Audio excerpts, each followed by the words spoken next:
कभी आप हिंदू समाज पर संकट की बात करें तो ऐसे ढेरों हिंदू बहस करने आ जाएंगे कि कोई संकट नहीं है, माहौल खराब मत करो। हमेशा हिंदू ही मिलेंगे जो आपकी बात दबाने का प्रयास करेंगे। वो आपको बताएंगे कि सब ठीक चल रहा है, हिंदू धर्म हजारों वर्ष में नष्ट नहीं हुआ तो आगे भी नहीं होगा। ऐसी बातें समझाने वाला कोई मजहबी व्यक्ति कभी नहीं मिलेगा, क्योंकि उनको पता होता है कि क्या चल रहा है और आगे क्या क्या करना है। वो आपसे बहस करने में टाइम खराब नहीं करता। हिंदुओं को खत्म करना उनके मजहबी कर्तव्य का सबसे महत्वपूर्ण भाग है। प्रश्न उठता है कि हिंदुओं के मन में ये कैसी बात बैठी हुई है? माहौल खराब होने का ये भय आखिर क्या है? ये कहां से आया है? हिंदुओं को क्यों लगता है कि माहौल खराब नहीं होना चाहिए? वास्तव में इस डर की जड़ इतिहास में छिपी हुई है। इस्लामी इतिहास की सबसे महत्वपूर्ण घटनाओं में से एक है उमर का सुलहनामा।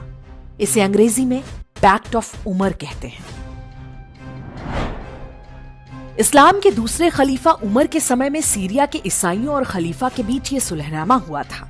ये समझौता सीरिया के ईसाइयों ने लिखा और उन्होंने स्वयं को इस्लाम से सुरक्षा मांगते हुए कुछ शर्तें स्वीकार की। ये शर्तें ये थीं: हम अपने नए पूजा स्थल नहीं बनाएंगे और पुराने टूटे पूजा स्थलों की मरम्मत नहीं करेंगे। अपने पूजा स्थलों में ऊंची आवाज में प्रार्थना नहीं करेंगे और मुस्लिमों के क्षेत्र से गुजरते हुए संगीत नहीं बजाएंगे। कभी किसी काफिर को इस्लाम में कन्वर्ट होने से नहीं रोकेंगे और किसी भी मुस्लिम को अपने रिलीजन में कन्वर्ट करने का प्रयास नहीं करेंगे। हमारे पूजा स्थल हमेशा मुस्लिम पर्यटकों के लिए खुले रहेंगे। हम उन्हें ठहरने पर 3 दिन तक खाना, पानी और रहने का स्थान देंगे। हम घोड़े पर जीन कसकर नहीं बैठेंगे और हथियार लेकर नहीं चलेंगे। कोई भी काफिर किसी मुस्लिम के घर के बगल में उससे ऊंचा मकान नहीं बनाएगा। हर काफिर हर मुस्लिम को पूरी इज्जत देगा और उसके लिए बैठने की जगह छोड़ देगा। सीरिया के मूल निवासियों ने ये सारे लिखित वचन खलीफा उमर के आगे प्रस्तुत किए।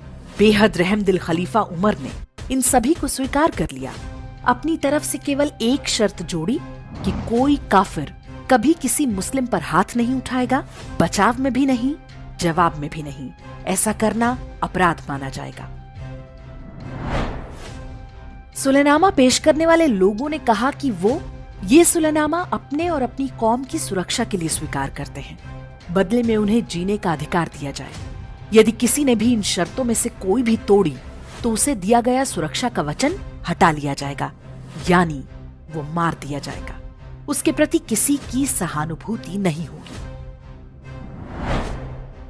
ध्यान दें, ये शर्तें खलीफा उमर ने नहीं लिखी थी। ये खुद काफिरों ने अपने हाथ से लिखी थी। किस भय में लिखी थी ये अलग से बताने की आवश्यकता नहीं है। और काफिरों ने सिर्फ अपनी नहीं, सबकी गारंटी ली थी कि वो सभी इन शर्तों को मानेंगे। उन्होंने सबका जिम्मा लिया, इसलिए ये शर्तें जिम्मा की शर्तें कहलाई। जिम्मेदारी शब्द का जन्म यहीं से हुआ था। जिम्मा की शर्तों पर जीने वालों को जिम्मी कहा गया। अरबी शब्द जिम्मा जब अंग्रेजी में लिखा जाता है तो इसकी स्पेलिंग DHIMMA होती है, यानी धिम्मा होती है, और उन शर्तों को मानने वाले धिम्मी कहलाते हैं। उमर का ये सुलहनामा वास्तव में एक टेम्पलेट है। मजहबी समुदाय हर समय इसी के आधार पर काम करता है। इतिहास पर ध्यान दे तो समझ में आएगा कि भारत में भी उमर के सुलहनामे पर लगातार अमल जारी है। हर बार कोई धिम्मी आगे बढ़कर सुलहनामा प्रस्तुत करता रहा है। मुगलों के अत्याचारों से लेकर मोपला नरसंहार और उसके बाद देश के बंटवारे तक ये क्रम आज भी जारी है।